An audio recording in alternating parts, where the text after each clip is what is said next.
주일에 이어서 나사로를 살리신 예수님의 놀라우신 일을 같이 살피면서 말씀을 배우도록 하겠습니다. 지난주에 예수님께서 나사로가 병들었다라는 소식을 들었지만 지체하신 그런 모습을 볼 수가 있었고, 나사로의 죽음을 예수님께서 알고 계시면서 잠들었다라는 말씀으로 표현하기도 하심으로써 나사로가 죽었지만 다시 살아날 것에 대한 그러한 복선과 같은 그러한 말씀을 예수님께서 잠잔다라는 표현을 통해서 말씀하신 부분이 있었습니다. 그리고 예수님이 이제 나사로가 사는 그 마을에 오셨을 때 그 소식을 전해 듣고 마르다가 맞으러 나아가서 예수님과 나눈 대화 속에서 예수님께서는 이렇게 말씀하셨습니다. 25절부터 보면은요, 예수께서 가라사대 나는 부활이요 생명이니 나를 믿는 자는 죽어도 살겠고 나는 부활이고 생명이다. 그래서 믿는 자는 죽어도 살겠다. 그리고 무릇 살아서 나를 믿는 자는 영원히 죽지 아니하리니 이것을 내가 믿느냐라고 그렇게 말씀하셨고, 마르다가 거기에 대해서 대답하기를 주여 그러하외다. 주는 그리스도시요 세상에 오시는 하나님의 아들이신 줄을 내가 믿습니다. 라는 그러한 마르다의 또한 놀라운 신앙 고백을 우리는 살펴볼 수 있었습니다. 예수님께서는 계속해서 예수님이 생명이시다라는 말씀을 계속 하고 계십니다. 앞에 다른 표적을 보여주실 때도 가르쳐 주셨던 부분이 예수님이 생명이시다, 예수님이 영생이시다 라는 말씀을 계속해서 하고 계십니다.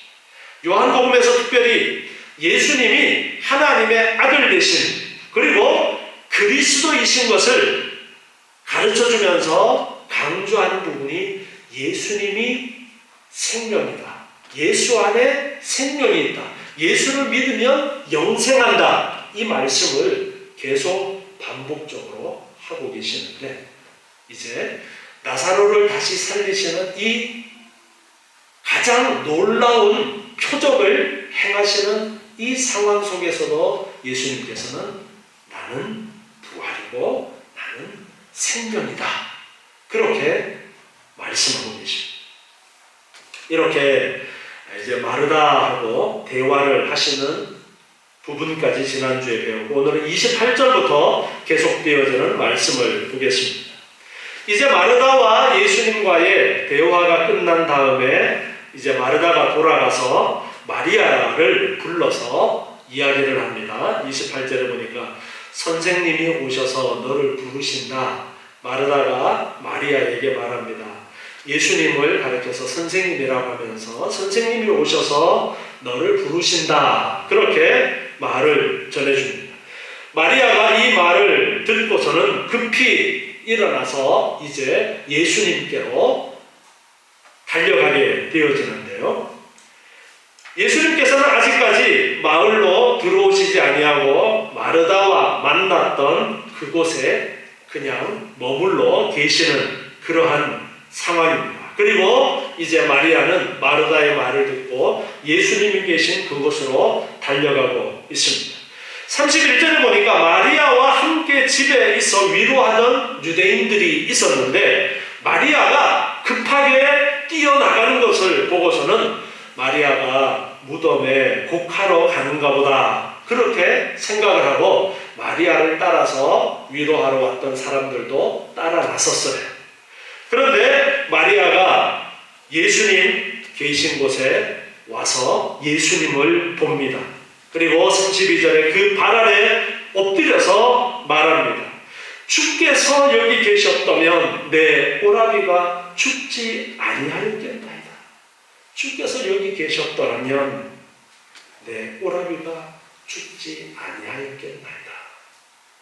지금 이 마리아와 그리고 마르다 역시 관심사는 죽은 오라비 나사로에 대한 그러한 문제를 이야기를 하면서 예수님이 여기 계셨더라면 죽지 않았을 것인데 라는 그러한 이야기를 하고 있습니다. 예수님께서는 죽음의 문제를 해결하신 분입니다. 그래서 예수님께서 요한복음에서 계속해서 강조하시는 바가 무엇이라고 했어요? 생명이다. 영생이다. 인간의 이 죽음의 문제가 일어나게 되어진 계기가 무엇이었습니까? 바로 아담의 선악과를 따먹은 그 타락이 죽음의 출발이었습니다. 아담과 하와가 선악과를 따먹음으로써 모든 아담과 하와의 후손들은 죽음이라는 그 굴레에서 벗어나지 못하는 그 상황 가운데 있습니다. 그런데 마리아가 예수님을 붙들고 이야기합니다. 주께서 여기 계셨다면 죽음이 없었을 것인데. 예수님께서는 그 우는 것, 그리고 마리아를 따라와서 위로하려고 왔던 그 사람들도 마리아가 우는 모습을 보면서 함께 우는 것을 보시고 심령의 통분이 여기시고 민만이 여기셨다. 그렇게 우리 개역성경에 기록이 되어 있습니다. 여기에 통분이 여기셨다라는 이 부분은 우리가 생각할 때는 화를 내는 그러한 뉘앙스가 여기에 담겨져 있죠. 그런데 원어의 의미는 화를 낸다는 그런 뉘앙스보다가 매우 슬퍼하셨다라는 그런 의미로 해석하는 것이 더 적합합니다. 그래서 예수님께서 마리아의 우는 모습과 함께 이제 위로하는 그 사람들의 우는 모습을 보면서 예수님도 매우 슬퍼하셨다라는 것입니다. 여기 민만이 여기셨다라는 것도 역시 매우 슬퍼하시면서 가슴 아파하시는 그 내용을 이제 개역성경에서 이렇게 번역을 해놓은 것인데요. 예수님께서는 하나님의 아들이시고 하나님이시지만 또한 사람의 몸을 입고 사람으로 지금 마리아 앞에 계시는 거예요. 그 나사로의 죽음을 슬퍼하는 마리아 앞에서 사람으로 계시기 때문에 우리와 동일한 그러한 사람으로 계시기 때문에 함께 그 슬퍼하는 것을 함께 슬퍼해 주시는 그 모습을 우리는 여기에서 보면서 인간으로 이 땅에 오셔서 우리의 연약함을 다 체휼해 주시는 모든 것을 함께 모든 것들을 경험하신 그 예수님의 사랑의 모습을 우리는 또한 엿볼 수가 있습니다. 예수님께서 34절에 말씀하십니다. 그를 어디 두었느냐? 주여 와서 보시옵소서. 예수님께서 눈물을 흘리셨어요. 그랬더니 주변에 함께 있던 사람들이 눈물을 흘리시는 예수님을 보면서 말합니다. 보라, 그를 어떻게 사랑하였는가. 예수님이 정말 나사로를 끔찍히도 사랑하셨구나. 눈물 흘리시는 예수님의 그 모습을 보면서 유대인들이 그렇게 말했습니다. 그런데 그 중에 어떤 사람들은 37절에서 보니까 이렇게 말합니다. 소경의 눈을 뜨게 한 이 사람이 그 사람은 죽지 않게 할 수 없었더냐? 나면서부터 소경으로 태어난 그 소경의 눈을 뜨게 했던 그 사람이 이 나사로는 정말로 나사로를 사랑하는구만. 이 나사로를 죽지 않게 그렇게 할 수는 없었더냐? 그런 말을 합니다. 그들의 눈에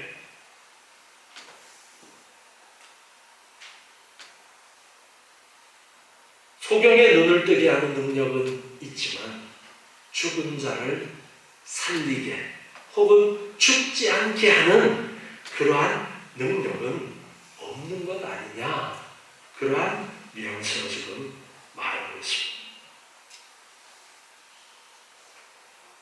예수님의 능력에 대해서 저 예수님은 능력의 한계가 저만큼이구나, 그렇게 그들은 생각을 합니다. 사람들의 요구는 죽지 않는 것입니다. 병에 걸리지 않는 것입니다. 병에 걸려서도 낫는 것입니다. 눈을 볼 수 없는 사람이 눈을 뜨는 것이고, 듣지 못하는 사람이 듣는 것이고, 걷지 못하는 사람이 걷게 되는 그러한 기적을 사람들은 기대하고 있습니다. 지금 이 상황에서도 사람들의 기대는 아니 나사로 죽지 않도록 좀 해주지, 그러면 슬퍼할 일도 없잖아, 그러한 이야기를 합니다. 예수님께서는 이미 이 병은 죽을 병이 아니다 라는 그러한 말씀을 제자들에게 앞에서 하셨어요. 나사로의 병이 죽을 병이 아니다. 나사로가 이렇게 병이 들고 그리고 후에는 죽었다라는 것을 예수님께서 말씀하시면서도 4절에서 말씀하셨던 것은 하나님의 영광을 위하며 하나님의 아들로 이를 인하여 영광을 얻게 하려 함이라 라는 말씀을 하셨습니다. 하나님의 일하시는 모습, 예수님께서 일하시는 모습, 그리고 인간들의 기대, 얼마나 차이가 나는가를 우리는 여기서 발견할 수가 있습니다. 우리는 당장 내가 아프지 않았으면 좋겠고, 당장 내가 눈을 떴으면 좋겠고, 내가 죽지 않았으면 좋겠습니다. 그런데 하나님의 관심사는 거기에 있는 것이 아니라 하나님의 영광을 나타내는 것, 하나님의 영광이 드러나는 것, 하나님의 아들이신 예수님의 영광이 드러나는 것, 거기에 초점이 맞추어 있다라는 거예요. 하나님이 참 되게 이기적이시다, 인간들이 그렇게 생각할 수 있습니다. 인간의 눈높이에서는 그렇게밖에 이해 못할 수도 있습니다. 그러나 하나님의 뜻하신 바, 하나님의 계획하신 바는 인간과 인간의 생각과는 비교되지 않는 그러한 뜻과 계획을 가지고 계시는 것입니다. 우리는 하나님 앞에 있으면서 이 사람들처럼 그저 당장 내 문제가 해결되어지는 것, 거기에만 관심을 가지는 그러한 수준의 사람들이 아닌가, 우리 자신들은 한번 생각해 보아야 되겠습니다. 이렇게 소경의 눈은 뜨게 하면서 나사로가 죽지 않게는 할 수 없었더냐라는 그러한 말을 하는 이야기를 듣고서 예수님께서는 슬퍼하시면서 무덤에 가셨습니다. 무덤이 당시에는 굴로 되어져 있고, 그리고 굴 입구를 돌로 막아놓는, 굴을 파고 그 안에 시신을 넣고 돌로 입구를 막아놓는 그러한 형태였기 때문에 굴로 가셨습니다. 그리고 예수님께서 말씀하십니다. 굴 입구를 막고 있는, 무덤 입구를 막고 있는 돌을 옮겨 놓아라. 예수님께서 그렇게 지금 무덤에 가셔서 말씀을 하셨어요. 그랬더니 마르다가 대답합니다. 39절에 보니까 주여, 죽은 지가 나흘이 되었습니다. 그래서 벌써 썩는 냄새가 납니다. 죽은 지 벌써 나흘이 되어서 썩는 냄새가 납니다.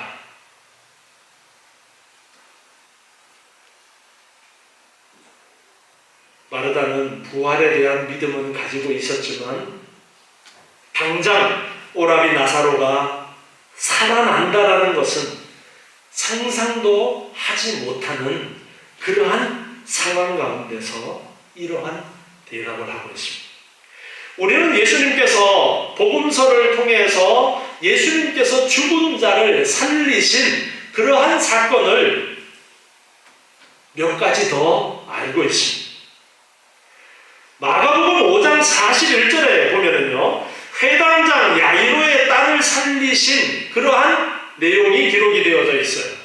마가복음 5장 41절에 보면은 회당장 야이로의 딸을 살리시는데 그 아이의 손을 잡고 가라사대 달리다금 하시니 번역하면 곧 소녀야 내가 내게 말하노니 일어나라 하심이라. 소녀가 곧 일어나서 걸으니 나이 12살이라. 사람들이 곧 크게 놀라거늘 예수께서 이 일을 아무도 알지 못하게 하라고 저희를 많이 경계하시고 이에 소녀에게 먹을 것을 주라 하시니라.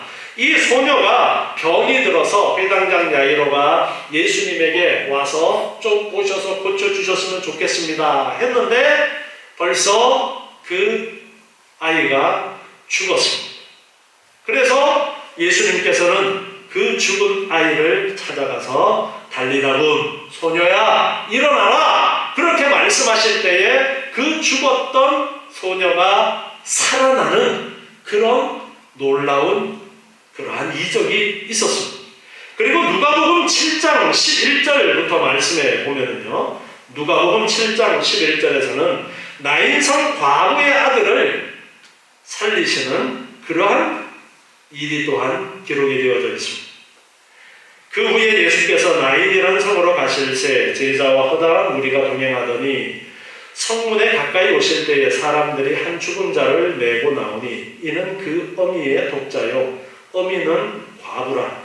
그 성에 많은 사람도 그와 함께 나오거늘 주께서 과부를 보시고 불쌍히 여기사 울지 말라 하시고 가까이 오사 그 관에 손을 대시니 맨 자들이 서는지라. 예수께서 가라사대 청년아 내가 내게 말하노니 일어나라 하시매 죽었던 자가 일어앉고 말도 하거늘 예수께서 그를 어미에게 주신대. 아멘. 이제 죽어서 장례 치르러 가요. 우리는 3일장 치르지만 이 지방에서는 죽으면은 당일에 이제 장례를 치릅니다. 그러니까 금방 죽은 사람이에요. 그리고 회당장 야이로의 딸도 병들어 있다가 죽은 지 얼마 되지 않았던 상태였어요. 이렇게 죽은 지 얼마 되지 않았던 자를 살리신 그러한 이적을 예수님께서 행하신 일이 있었어요. 그런데 지금 나사로의 상황은 어떤 상황이에요? 벌써 나흘이 되어서 썩는 냄새가 납니다. 이미 부패가 시작된 나흘이라는 그 숫자가 담고 있는 뜻 지난주에도 말씀드렸었죠. 이미 다시 살아나기는 힘든 날짜.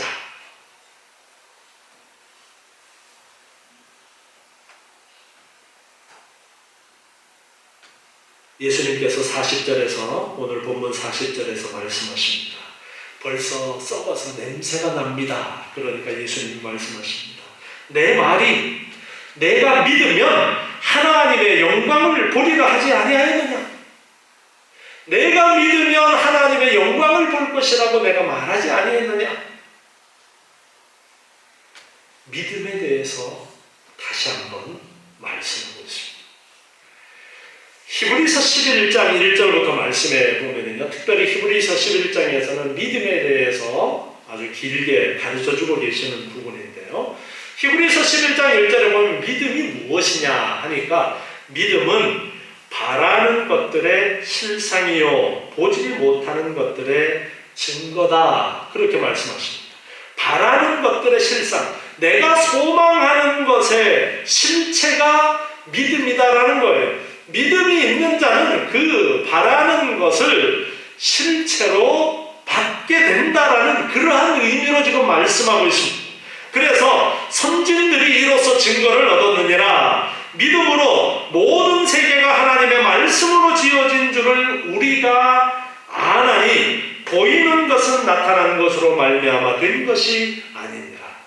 우리가 창세기 1장 1절에서 태초에 하나님이 천지를 창조하시느라 이 말씀을 믿어야 된다라고 했어요.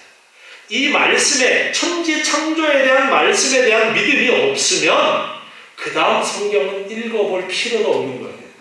그냥 소설책 읽는 것이고 어떤 사람이 지어낸 책을 읽는 것과 같은 거예요. 그러나 우리가 창세기 1장 1절에서 태초에 하나님이 천지를 창조하셨다라는 이 말씀을 믿음으로 믿게 되어질 때에 그 다음에 말씀하신 모든 말씀들을 우리가 믿을 수 있게 되어지는 것입니다. 예수님께서 말씀하십니다. 내가 믿으면 하나님의 영광을 보리라 하지 아니하였느냐? 돌문을 열어라. 무덤을 막고 있는 돌을 치워라. 그래서 이제 무덤을 막고 있던 돌을 옮겨놓습니다. 41절에 예수님께서 눈을 들어 우러러보십니다. 하나님을 향해, 성부 하나님을 향해서, 하늘을 향해서 우러러보시면서 예수님께서 기도하십니다. 아버지여, 내 말을 들으시는 것을 감사합니다. 항상 내 말을 들으시는 줄을 내가 알았나이다. 그러나 이 말씀하옵는 것은 둘러선 무리를 위함이니 곧 아버지께서 나를 보내신 것을 저희로 믿게 하려 함이니이다. 예수님께서는 직접 사람을 살리시고 모든 능력을 행하실 수 있는 분입니다. 그런데 예수님께서는 철저하게 일하실 때에 하나님께 기도하고 하나님께서 이루어 주십시오라는 그러한 기도를 통해서 일들을 이루어 오셨어요. 그래서 이 나사로를 살리신 이 상황에서도 기도하면서 하나님께 간구합니다. 여러 사람이 지켜보는 가운데 항상 예수님의 말씀에 성부 하나님께서 응답하신다라는 그 사실을 알리고 계신 거예요. 보는 사람들로 믿도록 하기 위해서 특별히 예수님께서 이렇게 기도하시는 것이다라고 여기에서도 말씀하고 있습니다. 아버지께서 나를 보내신 것을, 즉 성부 하나님께서 나를 보내신 것을 저희로 믿도록 하기 위해서 제가 아버지께 지금 기도합니다. 그렇게 기도하고 있습니다. 예수님과 성부 하나님 사이의 관계가 얼마나 친밀한 관계인지 하나 되신 속에 있다는 것을 나타내 가르쳐주기 위해서 특별히 이렇게 기도를 하고 계십니다. 예수님께서는 언제든지 아버지 하나님의 계획과 목적에 따라서 움직이셨습니다. 아버지 하나님의 뜻을 전달하는 그러한 계시자로서 늘 행동하셨어요. 아버지 하나님께서 아들 예수님의 그러한 기도에 모두 응답하시는 것은 예수님께서 구하시는 그러한 기도가 그저 예수님 혼자의 어떠한 욕심을 구한다거나 그런 것이 아니었습니다. 철저하게 예수님께서는 아버지 하나님의 뜻을 알고 계셨고 그 아버지 하나님의 뜻을 아시고 아버지의 뜻과 하나가 되어서 기도하고 계셨던 거예요. 그러니까 그 기도에 아버지 하나님께서 모두 다 응답하시는 것입니다. 그것을 통해서 아버지의 영광이 드러나고 아버지의 영광이 드러남으로써 아버지께서 보내신 자로서의 또한 영광이 드러나게 되어진 것입니다. 여러분, 우리의 기도의 내용이 어떠한 것인가를 한번 생각해 보아야 될 것입니다. 내 기도의 내용은 어떠한가? 예수님처럼 내 기도의 내용이 아버지 하나님의 뜻을 알고 아버지 하나님의 뜻을 따라 구하는 기도인지, 그저 내 생각과 내 욕심을 구하는 그런 기도인지.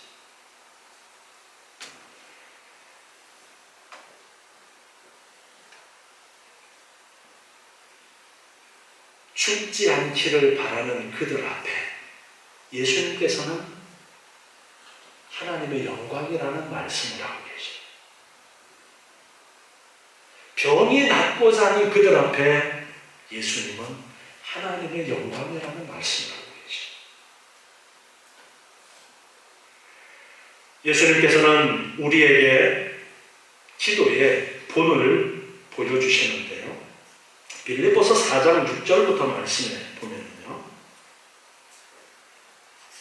빌립보서 4장 6절에서 아무것도 염려하지 말고 오직 모든 일에 기도와 간구로 너희 구할 것을 감사함으로 하나님께 아뢰라. 그리하면 모든 지각에 뛰어난 하나님의 평강이 그리스도 예수 안에서 너희 마음과 생각을 지키시리라. 아멘. 기도하면, 염려하지 말고 기도하면 하나님께서 너희의 기도를 들으시고 너희에게 평강을 주실 것이다 라고 그렇게 말씀하고 있습니다. 요한복음 16장 23절부터 말씀에서 또 보시면요. 요한복음 16장 23절에서 그날에는 너희가 아무것도 내게 묻지 아니하리라. 내가 진실로 진실로 너희에게 이르노니 너희가 무엇이든지 아버지께 구하는 것을 내 이름으로 주시리라. 지금까지는 너희가 내 이름으로 아무것도 구하지 아니하였으나 구하라. 그리하면 받으리니 너희 기쁨이 충만하리라. 아멘. 자, 이렇게 우리의 기도가 예수님의 이름으로 구할 때에 예수님께서 기도할 때에 아버지께서 다 들으셨던 것처럼 우리가 예수님의 이름으로 기도하면 모든 것에 응답해 주신다라는 그러한 약속의 말씀을 우리에게 주시고 있습니다. 그런데 우리의 기도의 내용이 어떠해야 되냐? 이것 또한 예수님에게서 배워야 되는 거예요. 우리의 기도의 내용도 내 욕심이나 내 뜻이 아니라 하나님의 뜻이 무엇인지를 늘 구하는 그런 기도가 되어야 된다는 것까지 우리가 예수님에게서 배워야 하는 것입니다. 이렇게 예수님께서 기도하신 후에 큰 소리로 말씀하십니다. 무덤을 향해서 말씀하십니다. 나사로야 나와라. 나사로야 나와라. 썩어서 냄새가 나는 그러한 상황에 있던 죽었던 나사로가 예수님께서 나사로야 나와라 말씀하실 때에 44절에 보니까 죽은 자가 수족을 배로 동인 채로 나오는데 그 얼굴은 수건에 쌓였더라. 우리도 영을 하면 이렇게 천으로 감싸는 것처럼 천으로 감싸서 이제 시신을 무덤 안에 두었으니까 그 쌓인 채로 나사로가 걸어 나온 거예요. 그래서 예수님께서 말씀하십니다. 풀어놓아서 다니게 해라. 풀어주어라. 둘둘 말아놓았던 거 풀어놓아서 다니도록 해라. 그랬더니 이제 살아난 나사로가 다닐 수 있게 되어집니다. 이 엄청난 썩어서 냄새가 나는 그 시체를 향해서 나사로야 나와라 말씀하실 때에 그 말씀에 따라서 죽은 나사로가 살아나는 정말 믿을 수 없는 그러한 이적을 예수님께서 행하셨습니다. 45절에 보면 마리아에게 와서 예수의 하신 일을 본 많은 유대인이 저를 믿었으니 그 중에 어떤 자는 바리새인들에게 가서 예수의 하신 일을 고했다. 거기에 있던 많은 유대인들이 예수님께서 나사로를 살리시는 그 이적 행하심을 보고서 믿게 되어졌다는 것입니다. 앞에 11장 15절에서 예수님께서 제자들에게 그런 말씀을 하셨습니다. 내가 거기 있지 아니한 것을 너희를 위하여 기뻐하노니 이는 너희로 믿게 하려 함이라. 이 표적을 행하심으로써 예수님을 믿도록 하기 위해서 예수님께서 이런 죽은 지 나흘이나 된 나사로를 살리시는 이 이적을 행하신 것입니다. 요한복음 17장 1절부터 말씀을 한번 보겠습니다. 요한복음 17장 1절이에요. 예수께서 이 말씀을 하시고 눈을 들어 하늘을 우러러 가라사대 아버지여 때가 이르렀사오니 아들을 영화롭게 하사 아들로 아버지를 영화롭게 하게 하옵소서. 예수님께서 이제 마지막 남겨진 자들을 위해서 기도하시는 그러한 내용인데요. 아들을 영화롭게 하셔서 아들로 아버지를 영화롭게 하도록 해 주십시오. 아버지께서 아들에게 주신 모든 자에게 영생을 주게 하시려고 만민을 다스리는 권세를 아들에게 주셨음이로소이다. 3절 우리 같이 읽겠습니다. 영생은 곧 유일하신 참 하나님과 그의 보내신 자 예수 그리스도를 아는 것이니이다. 아멘. 여기에서 예수님께서는 아들을 영화롭게 하셔서 아들로 아버지를 영화롭게 하도록 해 주십시오라는 그런 기도를 하십니다. 모든 매사에 예수님의 관심사는 하나님의 영광을 드러내는 것에 있었어요. 영생은 유일하신 참 하나님과 그의 보내신 자 예수 그리스도를 아는 것이다 라고 그렇게 분명하게 선언하고 계십니다. 예수님께서 생명이시다, 예수님께서 영생이시다, 예수님이 나는 부활이다, 그렇게 계속해서 말씀하셨는데 어떻게 영생을 얻는 것이냐, 믿음이 무엇이냐, 예수를 믿는다는 것이 무엇이냐, 그것은 바로 하나님을 아는 것이고 예수 그리스도를 아는 것이다, 그렇게 말씀하고 있습니다.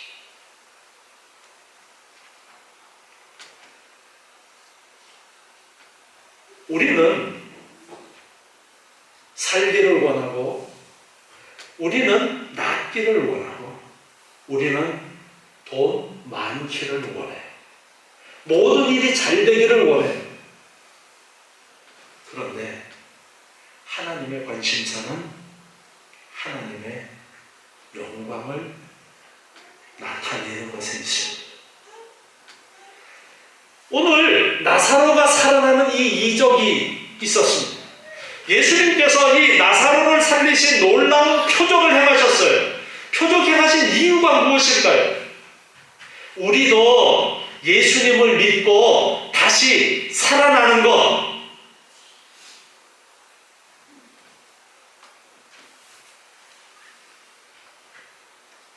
그것보다 먼저 우리가 관심을 가져야 되는 것이 있어요. 하나님께서 그것보다 먼저 말씀하시는 것이 있습니다. 하나님께서 전능하신 능력 있는 분이에요. 그 하나님께서 우리가 안 죽도록 하실 수도 있어요. 우리가 병들지 않게 하실 수도 있고 병들어도 금방 낫게 하실 수 있어요. 그런데 하나님의 목적이 거기에 있지 않아요. 하나님의 목적이 병 낫고 그저 죽지 않고 거기에 있지 않습니다. 어디에 있는 거예요? 하나님을 알고 예수 그리스도를 알도록 하시는 데 있는 거예요. 하나님이 어떤 분이신지, 예수님이 어떤 분이신지 가르쳐 주시는 데 목적이 있어서 죽은 나사로를 살리신 거예요. 죽은 나사로를 살리신 것을 보면서 우리는 우리도 이제 예수님 믿고 죽어도 살고 영원히 죽지 않는 거야. 거기에만 관심을 가지는 것이 아니라 우리의 관심이 어디에 있어야 되느냐? 정말 하나님이 어떤 분이신지, 하나님의 아들로 이 땅에 오신 예수님이 어떤 분이신지를 바로 알고 그 하나님께, 예수 그리스도에게 영광을 돌려야 된다라는 것을 우리가 배워야 되는 거예요. 하나님이 우리를 로봇처럼 하나님께 감사하고 하나님의 말씀에 순종하고 하나님을 찬양하는 그러한 로봇으로 만들 수 있어요, 없어요? 있어요. 병 안 걸리고 죽었다가도 살리고 얼마든지 하실 수 있어요. 그런데 왜 안 하셔요, 그렇게? 하나님이 사람에게 원하시는 것은 그게 아니에요. 하나님이 그런 능력이 있음에도 불구하고 하나님이 사람에게 원하시는 것은 그게 아니에요. 사람이 하나님을 알고 하나님의 사랑을 깨닫고 그러므로써 그 마음속에 정말 자원하는 마음으로, 기쁜 마음으로 하나님을 사랑하고 하나님의 뜻을 따라 살아가기를 애쓰고 하나님의 영광을 드러내고 하나님을 찬양하고, 그걸 원하시는 거예요. 그래서 전능하신 능력으로 얼마든지 우리에게 주실 수 있지만 거기에 초점이 있는 것이 아니라 우리에게 하나님이 어떤 분이신지를 가르쳐 주는 데 초점이 있는 거예요. 이 나사로를 살리신 것도 예수님이 어떤 분이신지, 하나님이 어떤 분이신지를 가르쳐 주어서 예수님을 바로 믿도록 하시는 그러한 계획하심이 있는 것입니다. 여러분, 우리가 당장에 병 낫고 죽지 않고 잘 먹고 잘 사는 그러한 곳에 관심을 두지 마세요. 그건 하나님이 얼마든지 주시는 거예요. 이미 천국에서 우리에게 약속되어져 있는 거예요. 그 이전에 하나님은 우리가 하나님의 자녀답도록 하나님을 알기를, 예수님을 알기를 원하시는 거예요. 그래서 영생은 곧 유일하신 참 하나님과 그의 보내신 자 예수 그리스도를 아는 것입니다라고 예수님께서 말씀하시는 것입니다. 오늘의 이 말씀, 나사로가 살아난 이 이적이 그저 나도 나사로처럼 다시 살아날 것이라는 그러한 소망에서 그치지 말고 나사로를 살리신 그 예수님의 전능하신 능력을 가지신 분, 그 예수 그리스도를 우리가 믿음으로, 하나님을 믿음으로 하나님께서 약속하신 영생이 분명히 우리에게 있다는 것을 아시고 이제 정말 감사함으로, 기쁨으로 하나님을 섬기시는 여러분 되시기 바랍니다. 기도하겠습니다. 하나님 감사합니다. 오늘도 주시는 귀한 말씀을 통해서 죽은 나사로를 살리신 전능하신 하나님의 능력을 알고 우리를 사랑하시는 그 사랑을 알고 하나님을 올바로 아는 저희들 되게 도와주시옵소서. 예수 그리스도를 올바로 아는 저희들 되게 도와주시옵소서. 그러함으로 영생의 놀라우신 은혜가 저희 가운데 충만케 하시고 날마다의 삶 속에 하나님을 인정하며 감사와 기쁨 가운데 살아가는 저희의 삶이 되게 도와주시옵소서. 아버지 하나님의 영광을 드러내는 저희의 복된 삶이 되게 하여 주시옵소서. 예수님의 이름으로 기도드리옵나이다. 아멘.